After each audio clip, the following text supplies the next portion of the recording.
Time for us to have a conversation with our final guest. Now, this particular guy, the only thing he hasn't done is, when it comes to entertainment, is drop a record. Timini is an award-winning actor, model, and TV presenter who started his acting career in 2010 on Mnet's soap opera Tinsel. He has since played notable roles in several movies like 50, the series, The Intern, and recent cinema releases like Ponzi and Omogeto, the saga. He won the Best Actor award in a drama for his role in Elevator Baby at the 2020 AMVCA Awards. And it's such a pleasure to have him in the studio with us today. How you doing? I'm feeling great. Thank you so much.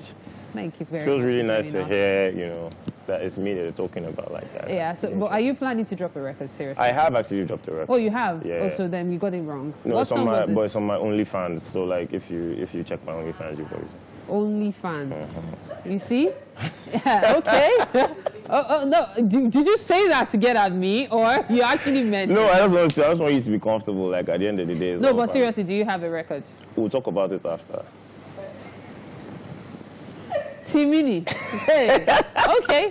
Let's talk about your career. Really. All right, cool. I know you studied psychology. Yes. That was what you started with. Yes. So at what point did you decide that this wasn't for you, or you just felt this is something you've always wanted to do anyway, and then you went into acting? So I studied psychology, and then I started to work in sales and marketing. I did that for 2 years. I got promoted. It was nice. It wasn't like as if it wasn't working out. There's no sub-story there. But I just didn't feel as fulfilled. So I got the opportunity to start acting, and it came naturally to me without having to do any formal training at the time. I saw that there was potential there, and I was looking at the long run. I just realized that it would make a lot more sense to do something that you enjoy comfortably. So I decided to face acting full time. Now, you said you got the opportunity. When you mean you got the opportunity, does it mean that you didn't go for auditions or anything, or someone just called you up and said, Timini, come do this role? No, so I remember what was happening was Tinsel, they were doing auditions, and I had never mentioned to Dakori or anybody else that I wanted to act. But we were all in University of Lagos. We were like, let's go for Tinsel audition. So it was like a bunch of us. Some of us didn't have any idea of acting. Some of us just wanted to go and look for babes. Some of us just wanted to just go and network. And, we went, and I got there. I remember, from just speaking, the person auditioning was like, oh my God, you have a really nice voice. I'm sure you agree. And, I was like, yeah. And they were like, okay, do the lines. And I did the lines, and they were like, fantastic, you got the role. And I'm like, then mad. You just nailed it, mad, okay. So it was like maybe out of 15 of us that went for the audition that day, I got called back. And then I remember telling the Corey, like, yo, I got called for Tinsel, and she's like, huh? So it wasn't like a narrative of, oh, I really... And it depends on everyone who sees you as well. Perception, say, for example, I had a conversation just yesterday with a former classmate of yours, and she says, oh, yes, Timini has always been a lover boy. Yeah. She even mentioned your best friend, Oreoluwa, or is it Opeoluwa? Yeah, what happened to him? Are you guys still rocking the streets? We still talk once in a while on social media. But life happens. It's so crazy because, like...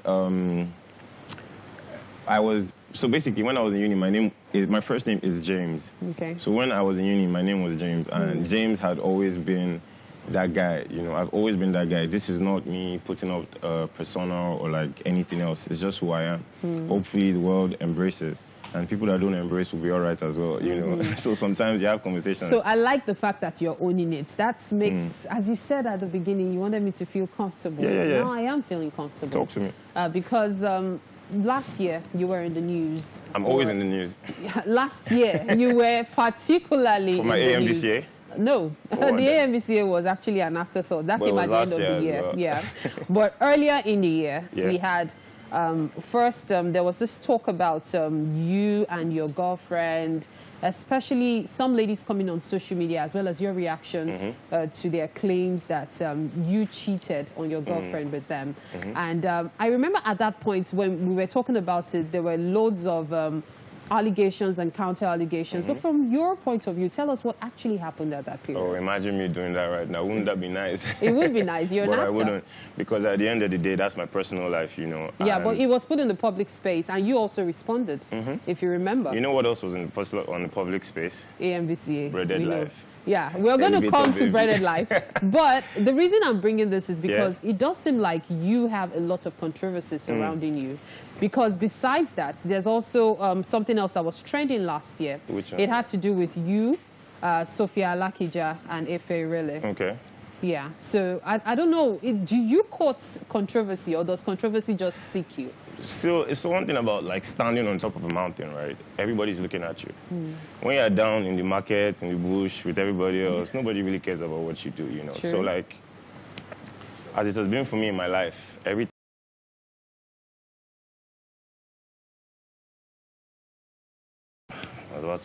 but like, imagine me just going online and saying, this presenter at this so TVC station hits on me and blah, blah, blah. There can be no truth to it whatsoever. But still, you find out that people talk about it. It'll catch on if you're a hot topic. If you're not, it probably wouldn't. But like, that's it for you, you know. So like, a lot of times, I just lay back. You see something online and you're like, wow. This is interesting. Is this really you? And you don't think about wanting to even start explaining, but you're like, imagine Sophia and Ife are like my sisters. So this thing that you're talking about, when I saw it, I was like, imagine that. Imagine me now wasting time instead of telling them about like all the 25 movies I have coming out, all the different things that I've done in different industries. And now they start explaining. So see what happened. Me and my girlfriend, nah, that's juvenile. Okay, you know what happened, which is what we're going to talk about now. Good thing you mentioned all the 25 movie roles you've been in. And, no, not been in, coming out. Yeah, they're still coming out. Yeah. So you've had 25 that are still coming out. Yeah, 24, 25. Good. So it seems that besides whatever happens to you online, there's also your life that has to do with your career. And it's very remarkable. Now, you have a penchant for getting roles that have to do with you being the bad boy. That's what you watched as well. And bad boy in the Nigerian movie industry is usually the most popular. I don't know why it's always been like that, but it's always been like that. And I know you have a movie right now that is coming out, Breaded Life. Breaded Life. Yeah, tell us about it. So, like I said, it all depends on where you're looking it out from, because like there's a lot of movies that I've been in that I wasn't the bad boy. True. There's a lot of movies where I was somebody's junior brother. I didn't have lines. So maybe you like bad boy movies. Me? I don't even watch so many of such movies. So what you just sit down around and talk to your friends about blogs. No, I read more. But let's go on. It's not about me. You know, so yes, Breaded Life is a different type of movie. Breaded Life is a movie that there's a lesson for everybody in it, you know. There's a bad boy, but it also shows you how things change. It also shows you how, like, 1 minute you're bad and the next minute something in life happens, because that's what life is all about, you know. It's a fantastic movie, well told. It's a Bjorn Stevens story. And everybody knows that when Bjorn Stevens does a movie, it's fantastic. Okay. There's Perfect and Picture Perfect, there's Jobber. You know, so without giving away too much of the story, this film that you're going to watch, if you go to the cinema, you see that, like, it shows you the life of this guy, Sumi, who is a bad boy. And then he wakes up and something crazy has happened. Nobody remembers him. Nobody knows who he is. Don't tell us. No, trust me. I'm beginning to feel like this is something we should really take a look at. Trust me. By the time you watch it, you understand. First of all, I'll tell you for a fact that you see Timini like you've never seen him before. You see Bimbo Ademoye like you've never seen her before. You know what? We will see it right now. Sure. Let's take a quick look at it. Just a bit of it. Don't you want to be responsible? Wait, responsibility is relative, Mama. Responsibility is relative. I mean, come on now. Come on, give me some credit. Do I do drugs? No. I have not impregnated anybody. I have no baby mamas. Do I have unprotected sex? No. I mean, no, not all the time. What else do you want me to do? What else do you want me to do? We should clap for you. Yes, baby. Clap for you. Well, you know, the way you really managed to take on these roles and really push it out there, I wonder, have you ever had issues with your parents regarding your character? Have you ever had such confrontations, so much so that when you remember them, it becomes a lot easier for you to act it out? No, I've always been the perfect kid. The model son? I swear. Wow. I've always been the perfect kid. Like, I'm not even a disrespectful son, rude, no. For me, what I channel on is what I see in the environment, you know. And I've had all sorts of friends in life, you know. So sometimes you think you see a role, and then when you look at the character, you just remember somebody, and you're like, okay, let me do it exactly the way I feel like this person would have done it in that But scenario. have you found yourself in a position where you're given a role and there was nobody to refer to, there was nobody you could have looked up to and said, this is this person, I'm going to use it? Have you ever been in that position and you had to probably learn to be in that so character? when that happens, what I now do is my imagination. I have a very, very vivid imagination, so I just sometimes put myself in that situation and bluff. And the internet is a very wide, big space, so I don't think that there's any scenario that you possibly find yourself that you won't be able to find something that you can maybe read a little bit on, or like, you know. There's a question I'd like to ask. I'll just ask you yes or no answer. Give it to me. Are you happy? 100. Am I? Happy. 100%. Fantastic. So let's take a look at some more of your clips. And from there, you will go have breakfast on us. What are we having? Smells nice. You'll find out shortly.